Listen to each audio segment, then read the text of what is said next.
I kind of want to talk about like motivations and like so what I like to call punchlines. So like in comedy, you know, what I'm saying like they take you through a story or whatever, and then like the joke is the punchline, and like the like why I brought you here. You know what I'm saying? So like a lot of people have different reasons for motivation, whether it be like their family, money, or like just like progression. Tom, we kind of talked about this other night. Just like the goal being progression, like the goal not being like becoming a CEO or like doing a certain thing by a certain age or whatever. And so like what would you all say like y'all's primary form of motivation is, like to get up every day, to like the days when you really don't feel like doing stuff you do every Yeah. day, you know what I'm saying? Like what is that for y'all? So I guess just starting off, keeping the theme going. For many years, right, the answer was money, right? You know what I'm saying? And as I grew and started reading more and learning more, I went from being rich to wealthy and gaining better understanding. But it's always been money, and I feel like people around me and society has forced me to look for a different answer. Because when you say money, it's kind of like, oh, that's not sustainable. Do what you love, yada yada yada. So I really searched hard to find a true, genuine answer, and I feel like the new answer, money is still like kind of in there, but the new answer is getting things and achieving things that I've never had and my family's never had. Okay. And one of those things is wealth, right? So people always say like, oh, you know, true happiness. And I feel like I want that as well. But for me, like the way I was raised, like generations and generations, I can only point to zero people that have achieved wealth, that have been rich, that have had sustainable income, that have been able to do what they want to do, so financially free. So to achieve that for my family, for my last name, and build on that, like that's one of the things that keep me going. You know what I'm saying? You could break that down into a bunch of other Yeah, things yeah, no, I like see where you're generational coming from. wealth, but when you think about it, it's getting something that hasn't been done before, Yeah. you know what I'm saying, in my circle, in my family, Yeah. etc. So that's kind of the Yeah. overarching motivation. I You mean can, that makes sense coming from like people with backgrounds like ours. You know, like we didn't come up in like the best conditions. Like we wasn't able to just get whatever we wanted coming up. Like you know what I'm saying. Like you could submit. You can give your mama a Christmas list if you want to. You know what I'm yeah, saying. But like we know what it's really gonna be. You yeah, know, you can hope and you know what I'm saying. But I think having that level of comfortability, knowing that like your parents are okay financially, that gives you another level of like comfort in life, period. You know what I'm freedom, saying? yeah. Like a better sense of a peace of mind or whatever. And so I definitely relate, bro. And I'm pretty sure a lot of other people do too. I think for me, what drives me is opportunity. Okay. So Yeah, I'm that's, about to let's, explain what go I'm about to explain what that ahead. means. So one of the biggest things about me is I wasn't born in America. I moved here when I was 14 years old, Where from? Where from? from Jamaica. Okay. During those 14 years when I was in Jamaica, education is very important to like Jamaican people and Jamaican culture. But I didn't come from a family with a lot of means. So oftentimes in Jamaica, like you had to pay to go to school. I couldn't go to school because we didn't have money. I'm also the oldest of eight siblings. So when I had the opportunity to come to America, I had all of these opportunities that I just never dreamed or imagined for myself. I could go to school. I could go to college. I could get a master's degree. Right, yeah. You know, I could get a These PhD. are And real so, things, and bro. so once I got here and I figured out the system, you know, I just kept on going. Interesting. Okay. I just wanted to be able to take the opportunities that I just knew that if Right. I were, I think often like when I think about things, I think about what my life would have been had I never been here. If I was still living in Jamaica, what would my potential be? So I think about opportunities for myself and creating those opportunities for my family too. Yeah. My brothers, my sisters, they look up to me. So I need them to be able to see that, you know, with opportunity, you can really make your life whatever you want it to be. Yeah. You know, if you had the chance. Right, right. And I can imagine now, so like it's plain to see like those around you that just don't and probably aren't gonna have the opportunity. But a little further, even if they did have the opportunity, would they have like the grit and the drive to like take hold of it? Yeah. And so I think it says something that you are, because I mean, just because you had the opportunity doesn't mean you were gonna do it. Absolutely, I agree. And so we see like even friends that we have who have like so much opportunity and like even like ability and potential to like be amazing and do like great things or whatever, and it just kind of don't be lazy. Or you see people who have the potential but they don't have the opportunity. Pow. you know, which is also a big part of that. But I know that like with my career and what I do, I'm not going to say never, but my aspiration isn't to be wealthy. You know, obviously I want to live well.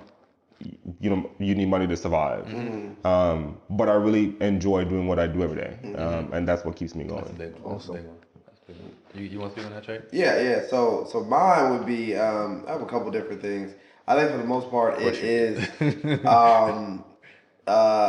just maximizing, you know, who I am, right? You know what I'm saying? Like, you know, for me, it's just like, okay, what am I capable of, and how do I bring the best version of myself to life? You know what I'm saying? So, in every aspect of my life, whether it's health, whether it's, you know, finances, whether it's spirituality, whatever it may be, I want to be the super version of myself. You know, 'cause I want to continue to evolve. Super Saiyan Trey? Exactly, yeah, Super Saiyan Trey, whatever. And that's what, you know, that's what excites me when I wake up every morning. You know, I believe that my family deserves the best version of myself. You know what I'm saying? And I think that you know, that's a part of it. And then also, I would say, just me kind of being somewhat of a rebel as well. Like, you know, I kind of like to look at myself, you know, kind of trying to get my own 40 acres of a mule and a mule, if you will. You know what I'm saying? Like, get mine type. You know, just like, you know, everything that, you know, our ancestors, everything went through is kind of like, okay, you know, if they bled and died for me to have opportunity, then it's my duty to do the best I possibly can every day.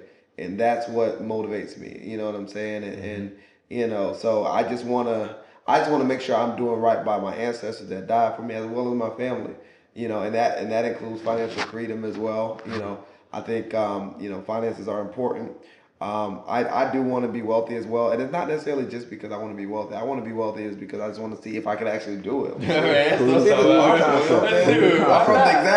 the ghetto, like, you know what I'm saying? Like, if I made it this far, it's like, well, how much further can I take this thing? That's a real. That's real. So like that, so that's exciting to me. You know what I'm saying? I don't like a mundane life. You know, I look at other people, I get inspired by other people in both ways. I look at the successful people and I get inspired. I'm like, man, I wonder if I can have that. Let me see if it's possible. But I also look at the people that are unsuccessful, or the homeless, or you know, the people that are living a pretty, I guess, boring, you know, life. And I'm like, I don't want to do that. That's not what my life looks like. Let me be inspired so that I don't live like that. You know, my family doesn't have to live like that. So I get inspired in a lot of different ways. So yeah, that pretty much sums mine up. Okay. Well, so for me, it's a little different. Well, actually, initially, it's probably the same as you, Twan. Like, money was the motivator. Yeah. For a while. I mean, because it was just something I didn't have. Yeah. You know what I'm saying? Like, and I think the next step for me though, which kind of it was started with money. I tried to figure out like the different ways I could make money and make as much money as I possibly could. And I think God led me on this journey intentionally, because from that, you know, they were talking about like every millionaire has like multiple means of income. You know what I'm saying? That's the only way you can really obtain wealth. And so I tried to figure out which of my talents I could, you know, tap out, right? And so basically what I did, I was like, all right, I want to find everything that I could possibly do to obtain money and max it out. Yeah. Hello. But then what that led me to was the story in the Bible about, you know, God giving gifts, and how, like, you know, what he gives you, you know, he gives you time, and then, like, you know, you at the end of the day, like, what are you bringing back to him? You know what I'm saying? And for me, I would feel terrible, because I know, like, I feel like I'm a pretty well-versed guy, you know, I can do a lot of different things or whatever. And at the end of the day, God called me home, was like, all right, you know, let me see what you got. And I'd be like, I can't imagine, bro. And so, like, now, like, I want to completely tap out, like everything that I can even consider being good at. I want to at least give it a shot. You know what I'm saying? And at the end of the day, you know, I let the chips fall where they may, but I'm gonna give everything I got. You know what I'm saying? And at the end of the day, I know the most potential is laying in the grave, and I don't want my tombstone to have that potential. That's exactly my same sentiments. I want to say that, you know, I love that Bible verse. I don't know exactly what you want it is, but leaving the talents on the table, it's like, you know, sometimes I look at people, I'm like, man, that dude is so talented. I wish I had that. I wish I had that. So my goal is the same, is to literally leave Earth saying that I did my absolute best, and every talent even the ones I don't, even Right. pieces of me that don't have that That's much why you be talent. singing, bro. Exactly. I be singing too. I'm like, well, That's why you shit, be you know, singing. they might put a little auto-tune on it. I might be able to sing.